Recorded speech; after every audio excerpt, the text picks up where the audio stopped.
Hello दोस्तों, स्वागत करते हैं आपका आईआरई के डिफेंस सूट की आज की सीरीज़ में। तो चलिए बात करते हैं आईएफ के राफेल जेट्स ने इंटरनेशनल एक्सरसाइज में अपना सक्सेसफुल डिप्लॉयमेंट कंप्लीट कर लिया है। इंडियन एयरफोर्स आईएफ के राफेल फाइटर जेट्स ने यूनाइटेड स्टेट्स में एक्सरसाइज रेड फ्लैग में अपनी पार्टिसिपेशन कंप्लीट कर ली और 26 जून 2024 को इंडिया वापस आ गए।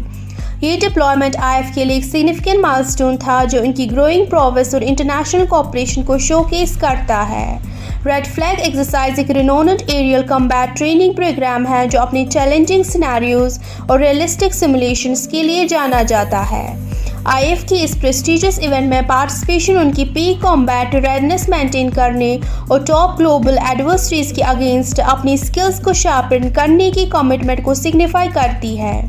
इंडिया वापस आते वक्त राफेल कॉन्टिजेंट ने लेजिस पोर्चुगल में एक रिफ्यूलिंग स्टॉप किया, जहां India ambassador to Portugal mister Manish Chauhan ने आईएफ टीम से इंटरेक्शन किया। फिर आईएफ ने अपने आप को दो टीम्स में स्प्लिट कर दिया ताकि उनकी ट्रेनिंग अपॉर्चुनिटीज मैक्सिमाइज हो सके।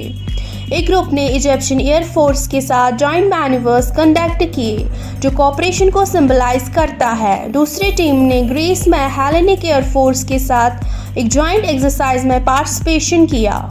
ये ट्रांसएटलांटिक डिप्लॉयमेंट दो पर्पस सर्व करता है: कॉम्बैट स्किल्स को शार्पन करना और पार्टनर नेशन जैसे इजिप्ट और ग्रीस के साथ फ्यूचर कोलैबोरेटिव एक्सरसाइज के लिए डोर्स ओपन करना।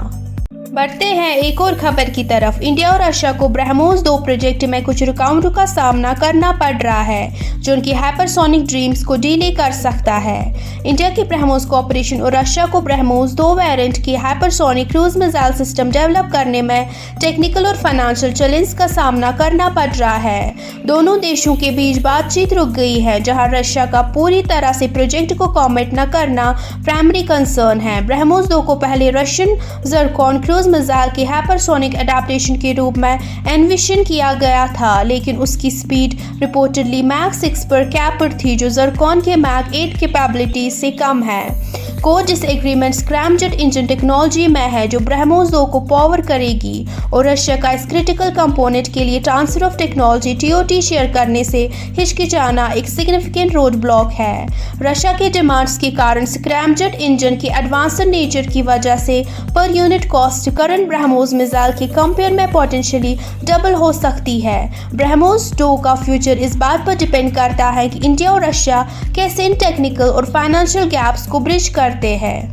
बढ़ते हैं एक और खबर की तरफ। इंडियन मेड स्ट्राइकर डील जो आर्मोर्ड व्हीकल्स के प्रोक्योरमेंट को इंक्लूड करता है, अपनी हाई कॉस्ट के कारण कंसर्न्स रेज कर सकता है। India make in India initiative के तहत एक सिग्निफिकेंट डिफेंस कोलैबोरेशन शुरू करने वाला है जो स्ट्राइकर आर्मोर्ड व्हीकल्स को जॉइंटली प्रोड्यूस करने का एम रखता है। ये प्रोजेक्ट का एक्सपेक्टेड कॉस्ट $1.5 बिलियन से ज़्यादा है और हर यूनिट की प्राइसिंग $5 बिलियन मार्कअप पर है। डील का एक की component transfer of technology TOT है जो व्हीकल्स के लोकल प्रोडक्शन और असेंबली को फैसिलिटेट करेगा। इनिशियल ऑर्डर में लगभग 300 यूनिट शामिल है जो स्ट्राइकर फैमिली के डिफरेंट वेरिएंट्स को कवर करते हैं। ये ऑर्डर इंडियन आर्मी की कमिटमेंट को मॉडर्नाइज करने और अपने आर्मर्ड व्हीकल फ्लीट को एनहांस करने को हाईलाइट करता है। फ्यूचर ऑर्डर्स और वेरिएंट एक्सपेंशंस का पोटेंशियल हाई है जो इनिशियल बैच की सक्सेस और ऑपरेशनल परफॉर्मेंस पर डिपेंड करता है। इंडियन आर्मी का स्ट्राइकर आर्मर्ड व्हीकल्स के लिए प्रोक्योरमेंट प्लान में वेरियस स्पेशलाइज्ड वेरिएंट शामिल है जो डाइवर्स ऑपरेशनल रिक्वायरमेंट्स को केटर करते हैं। इनमें command vehicles, medical evacuation vehicles, nuclear, biological and chemical NBC, reconnaissance vehicles और इन्फेंट्री करियर व्हीकल्स शामिल है जो सब एक प्रोमेटेबल 30 mm कैनन से इक्विप्ड है। हमारे साथ जुड़े रहने के लिए शुक्रिया। मिलते हैं अगली खबर के साथ अगली वीडियो में।